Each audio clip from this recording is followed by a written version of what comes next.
Nagato. Got no father like I'm Naruto. Keep the blade on me, Ichigo. Who really wanna go toe for toe? GTR from Tokyo. Diamonds whipping up on the stove. Lucky man like a 4-leaf clove. Diamonds wanna go.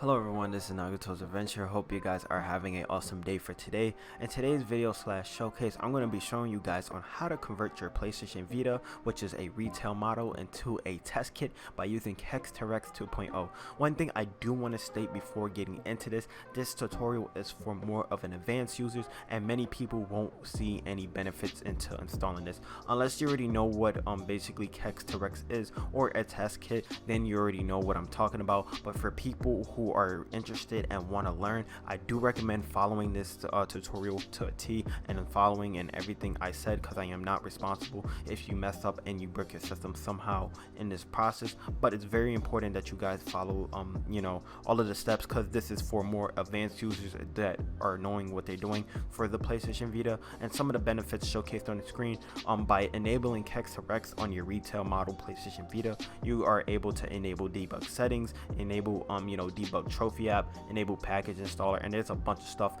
that I'll be talking about in this video in terms of the benefits of doing this stuff on your retail model of Vita.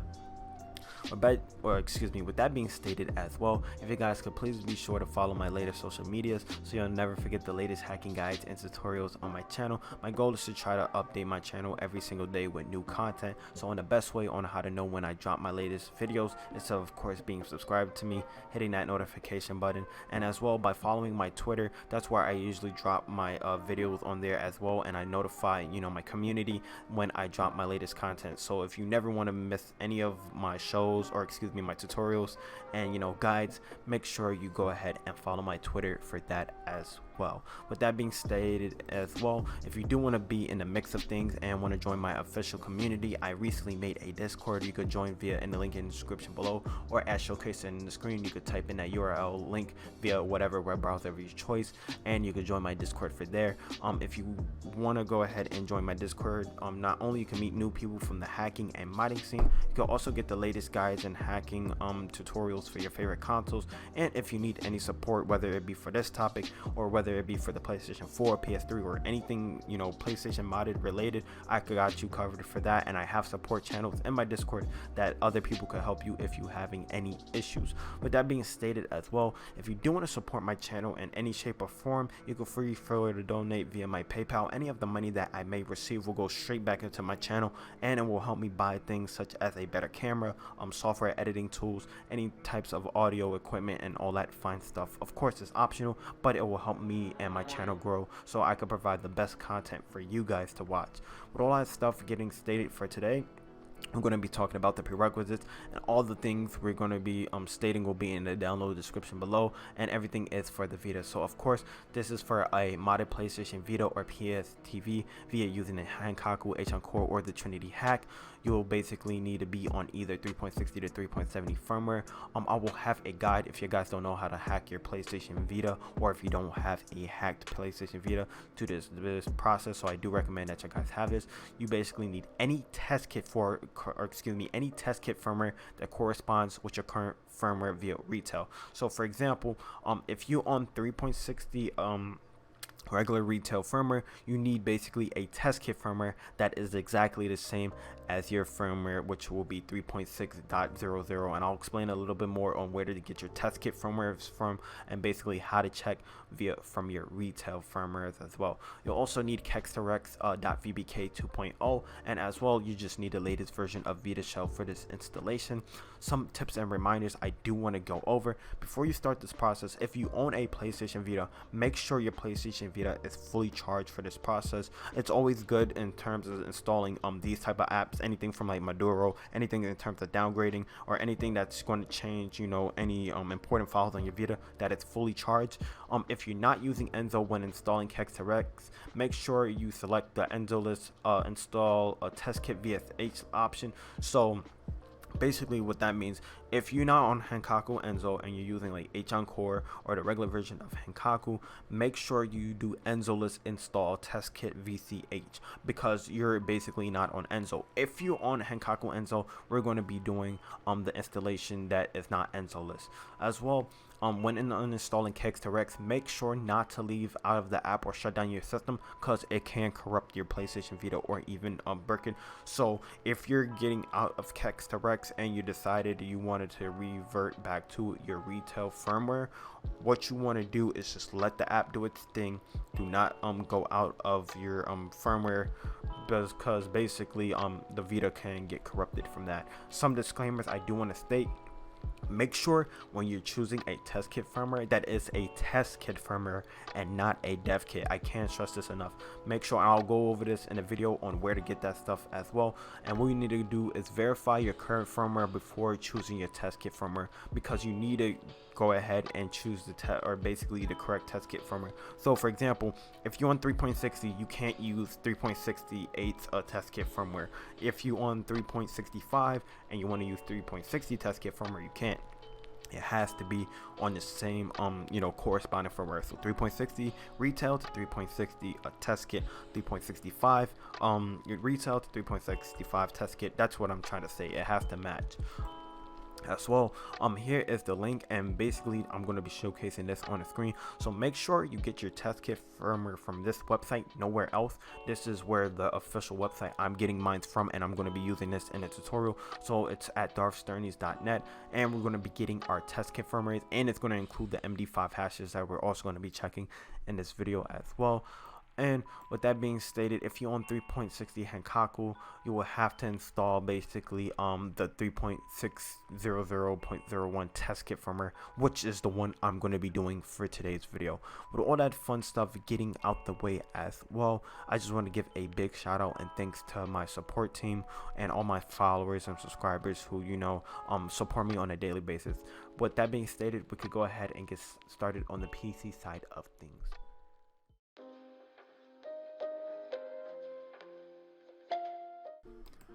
Alrighty guys, so as showcased here, assuming that you did follow all the prerequisites as stated in the intro, we're going to go ahead and get started on CEX2REX for today's tutorial. So as showcased here, I will leave the bitbucket.org website, and this is basically what I used myself when I originally got this set up. This is the website we're going to be using to install CEX2REX, and I do recommend to give this a thorough read over before installing anything, or if you just want to know all of the features and settings that does work with this test kit feature on on retail systems. I do highly recommend verifying to read this all over. I'm not going to showcase all of this because it will take forever. However, I am just going to be showcasing the initial installation for this process. So let's go ahead and just follow the steps as shown here. So we need to go ahead for the step one is to download a testkit/dexpup firmware file onto our system, and as well we need to have refood installed. So assuming that you're already interested with this, you probably already have refood installed. If not, I will have a card showcase here on the screen on how to basically set up refood for your PlayStation Vita. So I'm not going to really cover over it in today's video. If you already know how to install plugins and you use something like Autoplugin, the refood plugin is there. But if you need more of a informative video or something like that just to showcase on how to do it, the video will be in the link in the description, and I'll just showcase the card a few seconds back, so you should be good if you need to know how to install refood. But what we're going to do now, assuming that you already have refood installed, you're on this web page, we're going to go ahead and right click over Dex firmware updates, and we're going to open that in a new tab if you're using Chrome. And from here in our download section, we're going to go to installer VPK and also have that installed as well.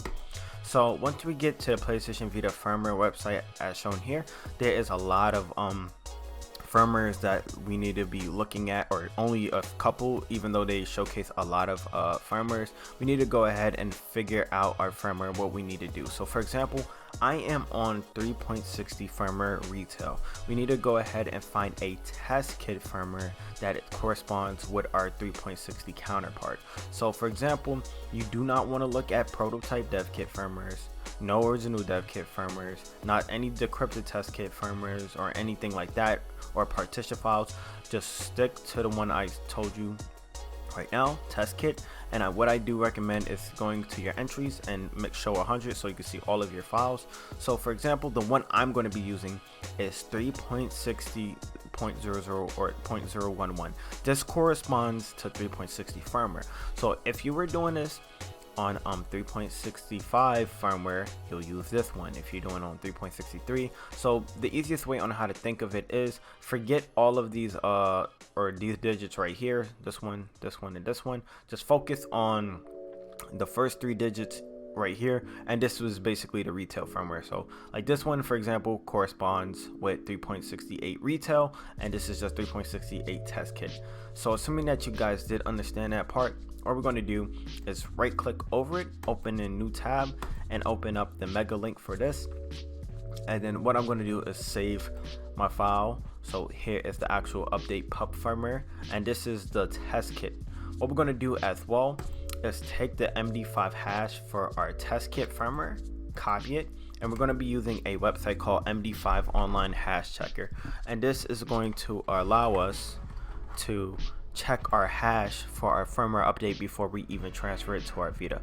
So what we're going to do is go into this website, choose file. I'm going to go into my downloads list, go into PSP2 update.pub, and then we're going to go ahead and paste where it says compare with. And now if your 2 file checksums matches up, that basically means that our files have successfully are not corrupted, and it's the exact file that it says it is on the website. So now that we got that done, what we need to do is go ahead and install our app, or basically transfer over our app to our PlayStation Vita. So what we're going to do now, let me minimize this. I'm going to go into my downloads, pull out these 2 files.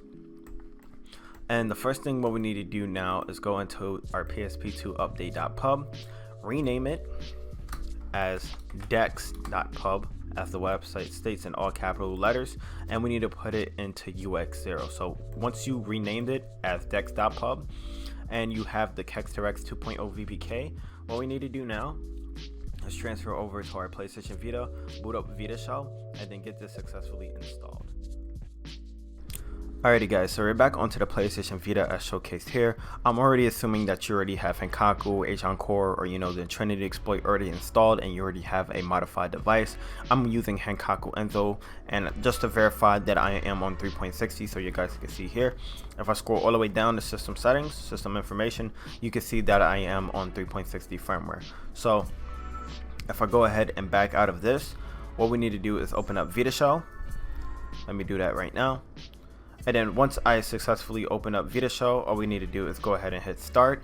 If you're going to be transferring this file via with a USB or USB, make sure it's toggle over with the select button. I'm just using FileZilla FTP client, so that's why I have FTP on.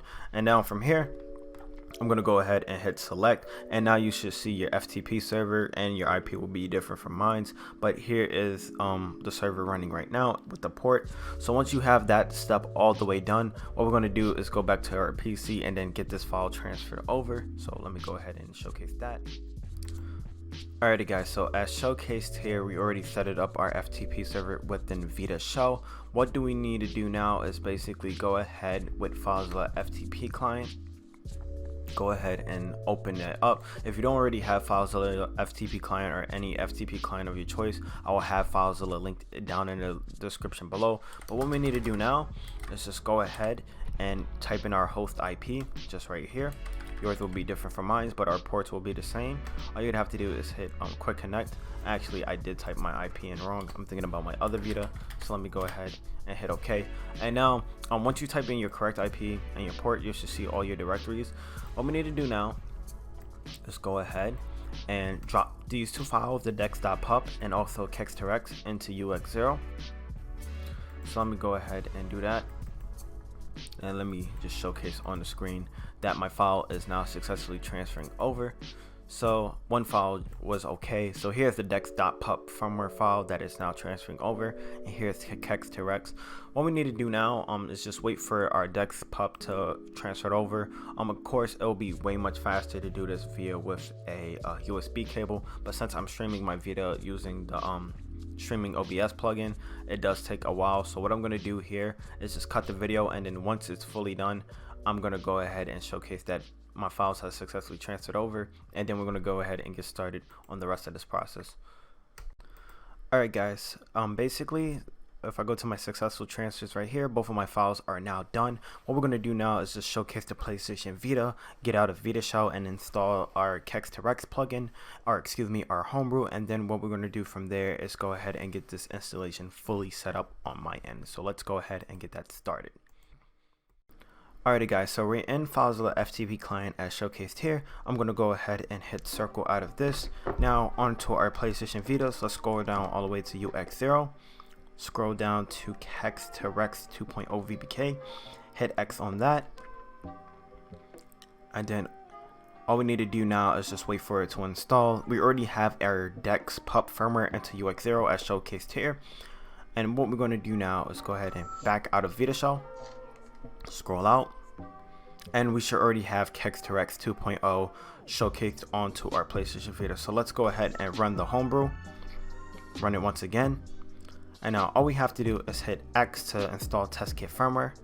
And right now what you want to do is just leave your PlayStation Vita on standby. Do not back out of the app. What it's doing is extracting our Testkit firmware. It's extracting all of its contents within the pup file as showcased here. So you can see the license.xml, the PSP2sw.self file, and all of its PKG data packages that are within the pup file. So what I'm going to do here is just basically let it do its thing, and then I'm going to showcase on the next steps on what we need to do and take for this process.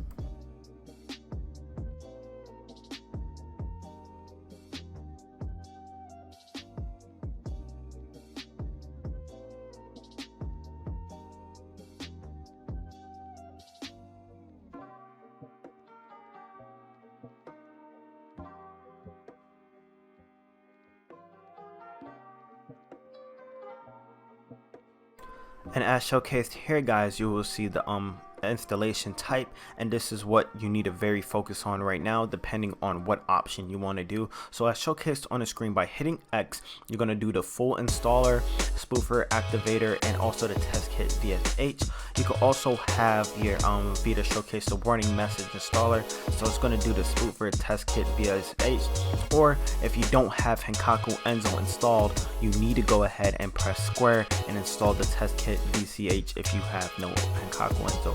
So for right now, I'm going to go ahead and do the warning message install. It's basically the same thing as the full installer, but what I'm going to do is press circle. And now right now it's just decrypting the DEX pup firmware, so it's doing this process right now. It will do the same thing if you hit X or square, depending on what settings you are verifying for your console or your device. So if you don't have HENkaku Enso installed, go ahead and hit square. If you want the full one, hit X. I've done both before. I just want to showcase that the little warning Testkit symbol will show up now on your PlayStation Vita as well. So same process here guys. It's decrypting of the DEX pup firmware, extracting all the packages out. What I'm going to do here is just let it do its thing, and then once it's fully done, what should happen, your PlayStation Vita should restart, and then you'll see some some changes on your system for this as well.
Alrighty guys, so as showcased here is my PlayStation Vita, and now as you see on the screens, it already looks totally different than a retail model. You see this little error message that states this test kit is expired, and if you already see that and you already installed the test kit version that shows this warning, that means you did the process correctly.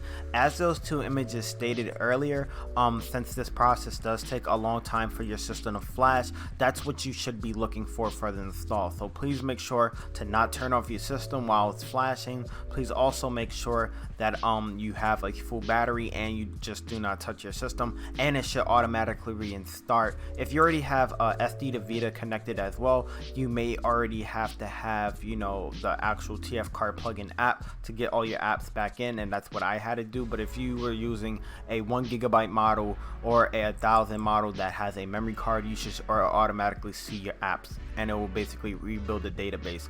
If it's booting, or when your PlayStation Vita and it keeps on rebooting and it's not booting into this main menu or basically into the live area, all you have to do is just hold L at boot, and then you should bypass that as well, and then you will be able to get on your Vita as normal, since sometimes the plugins get kind of wonky while setting up test, or when your test kit firmware. But with all that fun stuff getting stated, let me go ahead and open up my Vita on the screen. And now if I go ahead and scroll down from my Vita, you notice that I have the regular apps. However, there are some new apps that came with the test kit as well, which is not normal for basically retail systems. You get some apps such as package installer. So if I've had any PKG files, I can install it to my basically my Vita just normally. So it does take a little while for it to pop up on the screen here, but this is how a package manager looks for here. So if I had CMA already set up for that, I can install packages. There are some other cool things like mini settings for QA, and then I'll just showcase what that app looks like via right here. So you could access PSN via this way as well. Let me go ahead, and there's some other debug settings you could check out for mini QA as well. There are a bunch of settings that are showcased in that GitHub, so I'm not going to go over everything since it will take me all day, but of course I will have that link in the description below if you want to see all of the amenities you want to do with this. Some other cool features as well. If I go into my trophy app, load up trophies, I could lock trophies and I also could delete trophies. So as showcased here, here's all of my trophies I have on my Vita. This is the game for Catherine. If I wanted to lock all, what it's doing now is basically locking all my trophies. So as showcased here, I have 0%. If you noticed earlier, I had 100. Let's say I wanted to open up all my trophies. I'll go inside the game I want, unlock all. But these, even if I do this, it won't unlock all of the trophies, and it'll showcase I unlocked them all at 12:59 a.m. or p.m. since it's like instantly doing it. So that's pretty cool. As well, if I wanted to delete a trophy set, so delete all, I could also delete all of my trophy folders as well while doing it manually from VitaShell. And some other cool things I could show you, like if I go into my settings, you're going to see that I already have HENkaku settings installed since I already have Enso. So I have my normal HENkaku settings. However, I also have some debug settings, which is pretty cool to have as well. So if I wanted to, you know, have a core dump of my system, I could also do that. There's also a cool one for if I go to content downloader. If I wanted to download some contents offline or a download, it will automatically download to my PlayStation Vita. HENkaku settings, I have this as well too, but debug settings also has this feature. So let me go ahead and back out. There are some cool things for games, so I could kind of fake free space in a game, make sure I could turn that on and off. Debug info, I could turn that on as well. Fake trophy earning, I could also turn that on. Add-on data for PS Vita, I could also add on some content for my applications, and it will showcase all of the add-on data I have for it as well. Let me just try to showcase some other stuff as well. If I wanted to back out of my settings, I could also view some games information. So if I go over to Jet Set Radio or press triangle over it, go into information, you see some debug features you wouldn't normally see. So it'll tell me the size of the game, the title, if it has trophies, the title ID, if the app is upgradable, if I have any saved data on here and if it's online, all of that fun stuff right here. So there's a bunch of cool features you can do with CEX2REX, but also in this video, not only I'm going to show you on how to basically navigate through it or on a test kit, but basically how to uninstall it. So if you still have CEX2REX 2.0 on your system, all you would have to do to install it or uninstall your test kit is press X. Or if you want to change your installation type, let's say if you want to do a full test kit, you can press circle. So that's what I'm going to do here, press circle, and then you can do it via from that way as well. But since I want to keep my system as this, I'm not going to uninstall it. But if you were ever bored or just want to get back onto retail, you can uninstall your test kit and then just follow the in-game directions on screen. But yeah, that's how successfully you set or turn your PlayStation Vita from a retail model to a test kit. If you guys have any questions or any issues with this program, feel free to join my Discord. But with that being said, my name is Nagato and I'm signing out. Thank you guys for watching. Peace.